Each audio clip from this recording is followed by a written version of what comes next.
I think we perpetuate cycles this is what epigenetics is. We perpetuate cycles within our kids. That's right. When we don't process our own unresolved inner child wounds that have been hurt and experienced. And so therefore we end up performing in this world, because the world is clamoring for our time, attention, our identity. And man, even in the Christian world, your identity is on the line based upon what people think of you, or what you think they think of you. Yep. And we're going to people to get approval rather than to God himself to get approval. I won't lose hope in the night when the fire's glowing dim. I'll just let go and I'll try. Help me walk this road and find my way back home.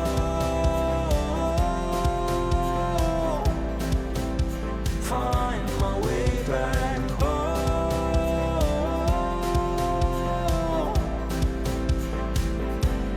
Find my way home. Well, Christi, here we are. Here we are. Here we are once again. You look beautiful today. Thanks. Not that you don't every day. Thanks. But you look especially beautiful today. You know what? Let me tell you. Tell me. I really appreciate that. And I receive that. And I thank you for that. Receiving a compliment, by the way, I've had to work on. I think a lot of us do. Just receiving it and not deflecting it. But I want to say, I have felt this return to femininity. Wow. I know. Can you expound on that? I sure. So we get started today? Thank you so much for asking. I will. No, I don't know. There's something about, so I played volleyball in college. I was processing this with a couple friends and I was like, you know what happened? I remember, like, I was the girl that had bows in my hair every day, like growing up. My mom would go get all the ribbons to match my outfits and make bows. And so I would wear bows every day. And I was such a girly girl. And I was all the way through. And then in college, I played volleyball. And I remember it was kind of like I was the girly one. Like I was sort of made fun of as like the girly girl on the team. And not like in a bad way, but it was like daddy's princess type vibes, which, yeah, I was. And so I think it was kind of like tone that down was the message I received, right? Wow. Like, don't do that because like this is more like you have to be tough. You have to wear like black, like athletes, which is true. But here I am all these years later. And I'm like, what happened to the bows? What happened to like the femininity? And I'm like, it's coming back. This is all new to me. Oh. This is amazing. We're having this conversation live on the podcast. Didn't even know that this was a thing.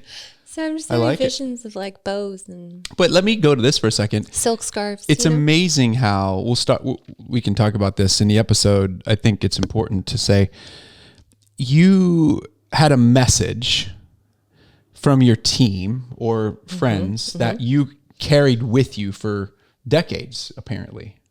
Is what I'm hearing. Yeah. That influenced how you thought that you should be based upon what other people thought of you. Isn't that wild? And I just think it's fascinating because I think it's fascinating for all of us because epigenetically, as we talk about kids, we talk about what we're passing on to our kids. What are the inherent lies that we've come to believe because of what we think other people think of us that we now are passing on to our kids, whether it's blatant or whether it's subtle by the messages we're sending to them and what they're picking up in their mind. And then we like internalize them as either characterological or identity. Like that's who I am. Or because that was too much, I need to be less.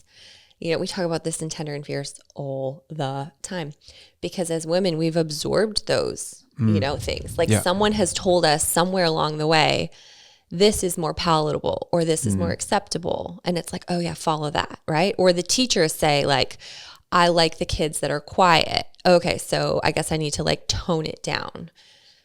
Like I was the girl so bossy, so loud. I was disciplined more than my siblings combined. Apparently, that's what I've been told. And so it was like I learned out in the world, like be good. Because that doesn't fare well for you if you are too loud or you stand out too much. And the same was true growing up, like out in the world, right? The message is fit in, because if you think about it, like all the enemy wants to do is control you. So any way that he can try to exert control over you, he will. And if that is through discipline, if that's through, like, again, words, like if that's through curses, if that is through things you've absorbed or heard from people, and especially from, I think, the people we either admire or love. Mm-hmm. Like I want, it adds even more power and weight to it, because we're working so hard to be approved by them, that their approval of us matters so much. And so, we adjust ourselves. And I do think it takes like a little while to sort of deprogram some of that, and also recognize, like, maybe that's actually not who I was. Because if I think about little Christi, I mean, very different than the one that I learned to be. You know, by the way, we want to talk about 10 Days of the Easter Story. We're going to talk about it here in just a minute, but we're into the conversation, so I want to keep going with it. Let's go. Okay, we're talking. Okay, yes, Easter. This is for kids. But this is for kids. 10 Days of the Easter Story, but we're in it, and so. Okay, so in Tender and Fierce Discipleship last week, what we ended up, discipleship is basically like a second year after people have gone through Tender and Fierce, who've been to the retreat and who want more, and so there's this incredible group of women. We meet once a month, and it was inner child is what we talked about last time. And I think we hear that a lot in culture. It's like inner child work, and that's great. Like, I'm super glad people are talking about it. But if you actually talk about the identity of a child, like the identity, or it's so fresh to where God created, I think that's why it feels so pure and therefore hard to access, actually, because it's so. Have you heard that when people describe like holding a newborn, where it's like they were just with God, like, and there's something that feels like, is that what feels so utterly just like you almost can't put words to it, like holding an infant that was just with God. And but I think that same is true when we talk about inner child. For some people that feels so tender, but because I think it feels unattainable because of what has happened to you, or what you've endured, or what you've absorbed. It feels so far-fetched from where you are now to how you were created. And it was beautiful because we just got into some really deep conversation about, and even how we approach our inner child, how we know it's our inner child that's wounded, how we know they're crying out. And it's usually just Cole's Notes, like the short version is Cliff Notes for Americans. Oh yeah. Canadians, we call it Cole's Notes, and that's the correct way. And I think America just created a spinoff. What do you call it? Sure. Cliff Notes. Cliff Notes. Okay. I'm going to research how that started. For the Americans. Because it could very well have been Cliff Notes first, and then. Sure. Yeah. It's so funny. There's certain things that I still like default hard back to. Just they're in there. But I think your conversation is relevant and important because. Well, can I say my Cliff Notes though? How you know it's your inner child? Go ahead. Because basically you're looking for anything, often is said, anything that feels hysterical is historical. And so something that your reaction was way bigger than it should have been. Like, you're like, why did I respond so big? Or immature, because it's a child part. You'll know it was like, whoa, why did I respond that way? Why did that feel so big to me? And why did I respond in a way that we're often really ashamed of, actually? So I have wrestled with this week, and I think it's important because I'm going to bring it to the relationship with my sons. And, there's a spiritual and an emotional part to this that I think we all need to be aware of. And I think the key is getting mindful meaning in the moment, paying attention to what's going on inside of you, so that you can therefore also in the moment pay attention to what's going on inside of your kids, so that you can sit with them in where they have been wounded or with what they're wrestling with, to help them experience the presence of God. Right. And so, because I think that's the, as we're talking about parenting, I had this moment where, I think this is what I'm wrestling with right now as it relates to this conversation is as parents, we so often don't pay attention to that inner child and the longing of that inner child, because what we're paying attention to the most, the loudest noise internally is what I need to be doing in order to overcome whatever message that I got. True. Right? So true. And so we were on the soccer field the other day. Micah's playing soccer, and I'm watching him play soccer. And this is nothing. This is going to meet me at a very vulnerable place in my own parenting journey, especially as we have these conversations.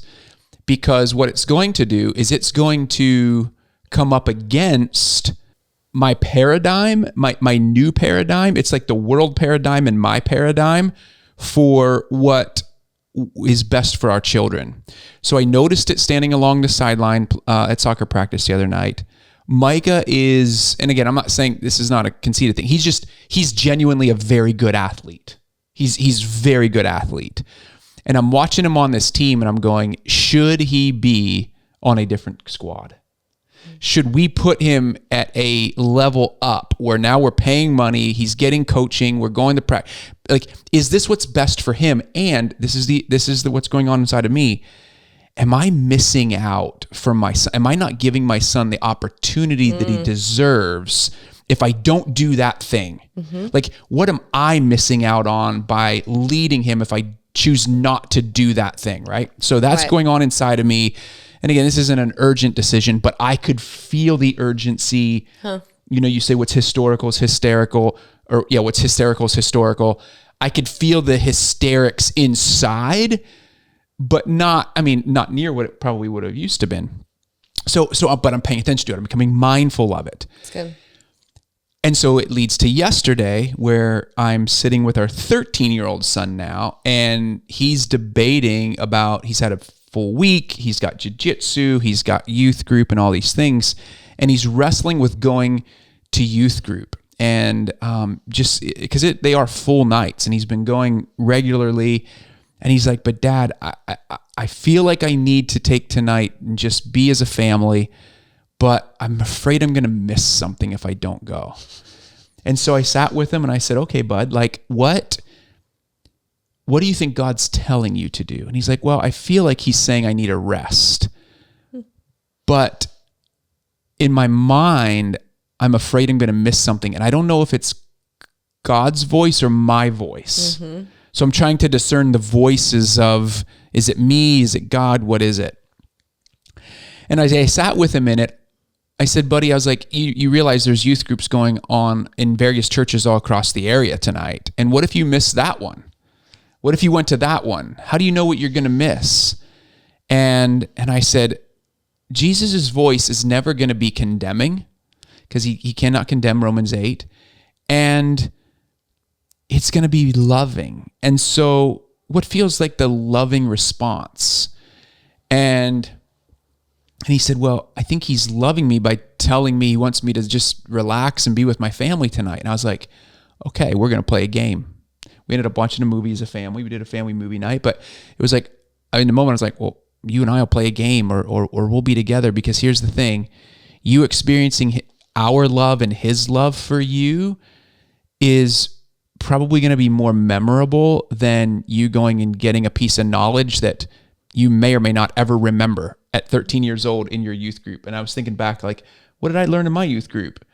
I don't know that I've ever had any moments where I remember specifically learning something. I remember the experiences, but those experiences are right brain experiences that he's getting on an ongoing basis by going. And so I really just wanted him to experience the presence of God, the love of God for him, that he didn't have to do anything, that God's not going to love him any more or any less. And I think that's where we are as parents. If I were feeling like, okay, if I'm performing, well, you have to go because it's a duty. I used to be here. Was I not? True story. You have to serve the church. You have to be in church. You have to do this. It has to be this way. Yeah. And you're just like, okay, where do you think that came from? For real? I think it's totally an authority pleasing thing based on my performance. 100%. I was an authority pleaser, and to get what? All the authority in my life praised me when I just did the things that they thought were the right thing to do. Right. Control. Yeah. What were you trying to get from them? Approval, I think. Is it approval? Validation? I think the sense that I did bring something valuable, that I was committed as a follower of Jesus. Whoa. That I wasn't, Whoa. Yeah.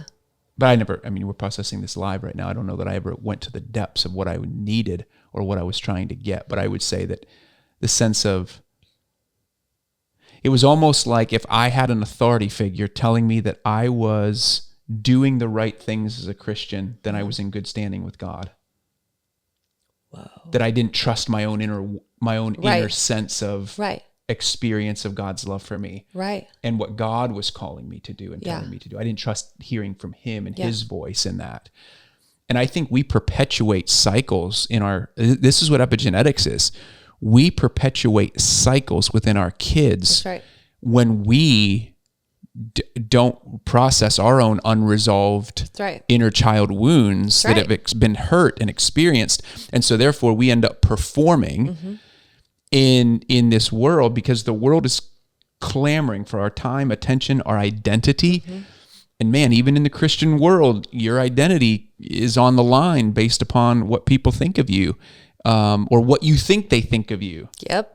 And we're going to people to get approval rather than to God himself to get approval. That's it. And that was the thing that I'm going, okay, even as I process this whole soccer thing, like, it's not an immediate decision by any stretch of the imagination, but I'll let God work that out in me and let God work that out in our family. And I have an amazing wife who we're going to be in one accord on it anyway. So, I'm not fearful of it, but I think it speaks to what Christi's talking about with inner child. And I noticed it this week. Like, I noticed the feeling standing on the sidelines at soccer practice within me, the tension. And I think that's what I think it's important that we call out in us as parents, is that we identify the tension. Yep. What is going on within you, and going, God, what do you want me to know about this? God, what do you want me to know about this feeling? And that's the part I missed for so many years. And that's in... Okay, but this goes back to like what we were just talking about this morning. Perfect love. Casts out fear. That's right. I think you should mention that, because I think any place where we don't feel mercy or grace, freedom, is because it's under the captivity of fear. Yeah. Yes. And fear of disapproval, fear of... And we live in a world that's either love or fear. Yeah. That's it. Yeah. Those are the... if someone's getting angry, it's because there's fear. Yeah. Right? It's either love or fear. That's the world we live in. So my decision to put Micah in a travel soccer would be is it out of love or is it out of fear? Where am I making that decision out of? And I think that's the thing. Like, no matter what decision we choose to make, are we choosing it out of love or are we choosing it out of fear? Yeah. Because how that goes and how goes our family has nothing to do with whether or not he ends up doing that very thing. It has everything to do with the motive and the environment that decision is made in. Okay, if we were watching The Jungle Book last night, but the real version, like where it was like a human kid, Yeah.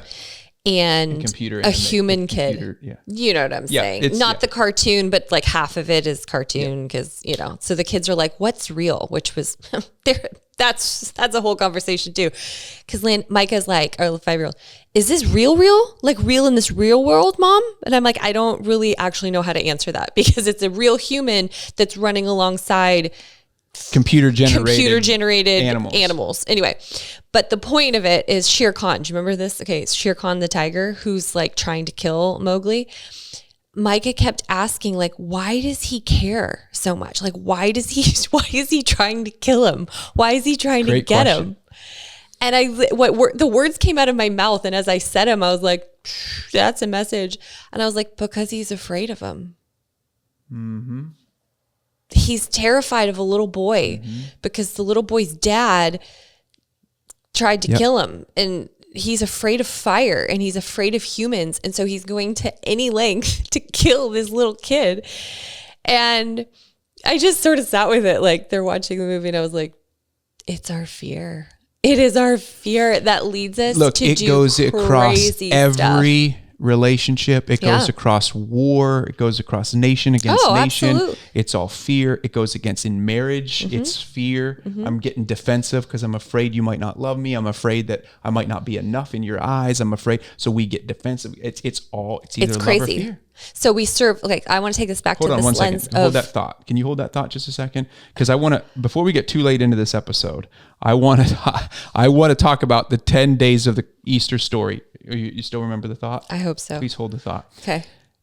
A family experience through the feelings of Holy Week. We're talking about feelings right now, and you talk about real feelings in a real story. It's the feelings of Holy Week. I'm going to come back to this because I really want to highlight it and pull things out of it as we have this episode. Okay, so when it comes to fear of, it was basically not being approved of by God. It's what God thinks of us, actually, and the amount of time and energy we spend working for him or seeking the approval of other people, like you said, authority figures, because it's like if they say I'm okay, then maybe like that's true of God. And I think you should point, like we were just talking about this morning, basically, I think we don't really believe that we are fully loved by God because if it comes down to it, like if someone were to ask us, like, are you certain that God approves of you? Are you certain that God will come through for you? Like certain, you're sure. I think most of us would be like, no, not fully sure. Because sure, like I've done something.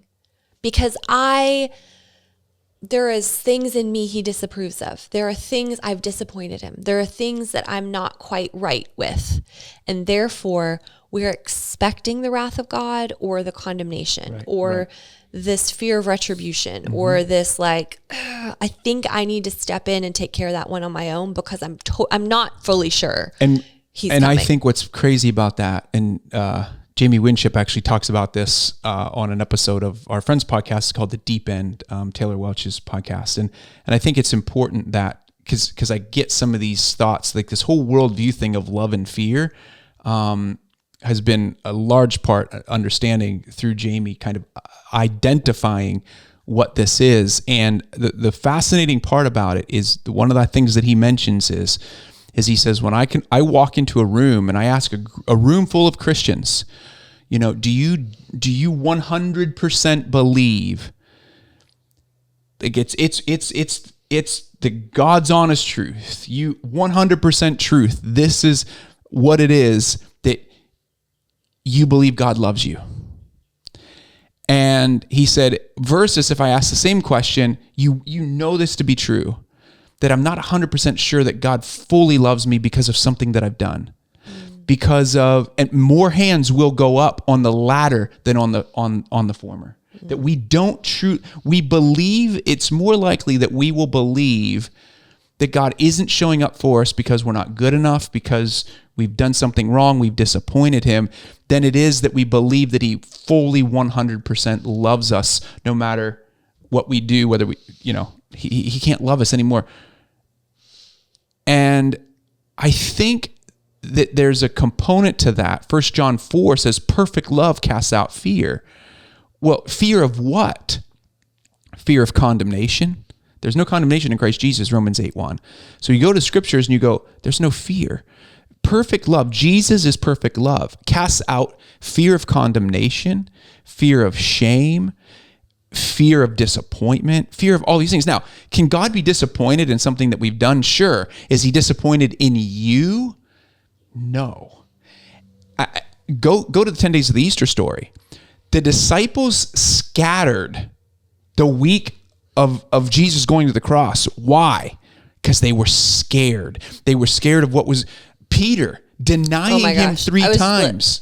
And then like scared. Peter literally telling him like, I would never do this. Like I will die for you. And he's like, before the rooster crows 3 times, like you will deny me. Or before the rooster crows, you will deny me 3 times. And it's like I would never. And I think in our earnestness of like devotion, Again, it's our attempts to prove our love or our commitment to God, which is exactly why you were this loyalist to the church and church activities and authority, right? It's like, I want to prove it to you.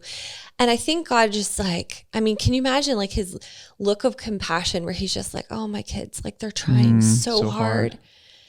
And yet I know they are but dust. And I know their hearts are sinful. And I know they will they will deny me, but it doesn't deny his love for us in return. Does not deny. And this is what's fascinating. I find in the book of John 21, so I said John, in the 10 days of the Easter story, by the way, we walk through starting on Palm Sunday, 10 days of the Easter story. It actually goes 3 days beyond Christmas because we talk Easter. about Easter. We're not throwing Christmas in. My bad. We're not throwing Christmas in there. It goes 3 days beyond because what we're talking about, so the resurrection happens, but then there's the ascension, and part of the ascension is in that whole process before the ascension is he restores Peter. Mm-hmm. So you have joy, the day of resurrection, that's day 8.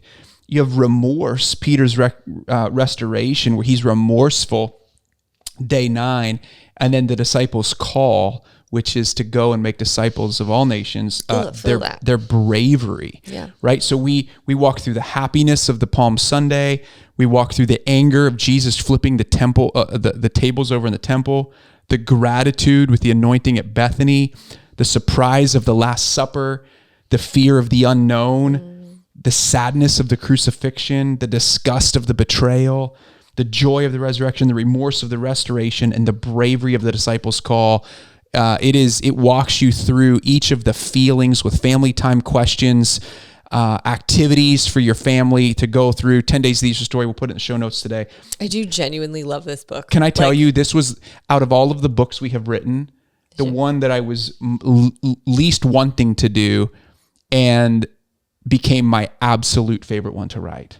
Like, I absolutely love this book. I know. It's my favorite one of every one we've ever done. So I think they asked us to write it, and we were like, because 25 days of the Christmas story, like people just liked that so much to be able to do this. Families like, what if you did one for Easter? And I was like, I mean, sure, like maybe, but we're always like careful what we say yes or no to. And then we had this idea of like, if you think of the amount, I could get emotional right now, the amount of emotion that went on in that week. That's right. Like, good gracious. Like, to actually, it's not a story. We read it like it's a story. It's a true, this happened. It's real. And it happened to Jesus. It happened to his followers. They were there. We read it knowing the end. They didn't. But how much in our life are we don't know the end. We're living it just as they did. And we're waiting for him to come back. We're waiting for him to come through. We don't understand. So to walk through just as they did, these massive feelings, it is literally the parallel of our Christian life right now. Like if we could read the story of our life decades from now, you'd look back and be like, oh, sweet one. Like, oh, sweet guy. Like, you don't know what's coming. Like, just, poor guy. Oh, sweet girl. Like, you're worried about that? Like, good gosh. I know. Goodness. If you only knew. And yet the feelings in the middle, in the midst, are so real. And I got to tell you too, the thing that I love about the restoration of Peter at the end is Jesus. So Jesus isn't disappointed in Peter. That's what we have to understand. This is such a great example. The way that Jesus restores Peter is he's just like, it's like, I just wish you would see. I wish you would see what I see. Mm-hmm. I wish you would know how much I love you. And if you could step into how much I love you, you'd be way freer than you ever imagined that you are. And so he goes to restore him. But what he does, and this goes into the tender and fear stuff that Christi does with somatic, the body-based stuff, but even the senses of restoration, he restores him at the very place he calls him. The disciples are out fishing, and they weren't even supposed to be fishing. He told them to stay in Jerusalem, but they leave and they scatter and they go fishing. And what does he do? He calls them from the shore, And when Peter realizes it's Jesus, he swims over. And so all of the things, there's so much in John 21 that is just fascinating to me. But even the number 153, so he tells them he tells them again to throw their net out, and they bring the fish. And so Simon Peter climbed up and hauled the net ashore full of large fish, 153 of them. Even though there were so many, the net was not torn. There were 153 different, this is what researchers say today, it's believed that there were 153 different species of fish at that time. And it speaks to all the nations, all the people groups, all the ethnic groups, that he has died for every tribe, tongue, and nation. It's fascinating to me. So he's sitting with he's sitting with Peter, and he's sitting along a coal fireplace. The very place that he was at, in a coal fire where he denied him 3 times, he now creates the same environment. And he says, so he's redeeming the smell. He's recreating and restoring him. But this is what he says to him. He says, Peter, do you agape me? So you have the agape love, which is godly. The Greek word for love is godly, deep love. Phileo is brotherly love. Right? Eros would be romantic love. He says, do you agape me? Do you love me with the deepest love that there is? And Peter says, of course I phileo you. I brotherly love you. And then he says, feed my sheep, feed my lambs. And then a second time he asked him, Simon, son of John, do you love me? Do you agape me? He says, yes, Lord, you know I phileo you. Shepherd my sheep, he told him. He asked him a third time, Simon, son of John, do you phileo me? He says, do you love me? Jesus meets him where he's at. It says, Peter was grieved that he asked him the third time, do you love me? He said, Lord, you know everything. You know that I love you. Feed my sheep. I think what's fascinating is that Jesus always meets us at the level of understanding that we're at.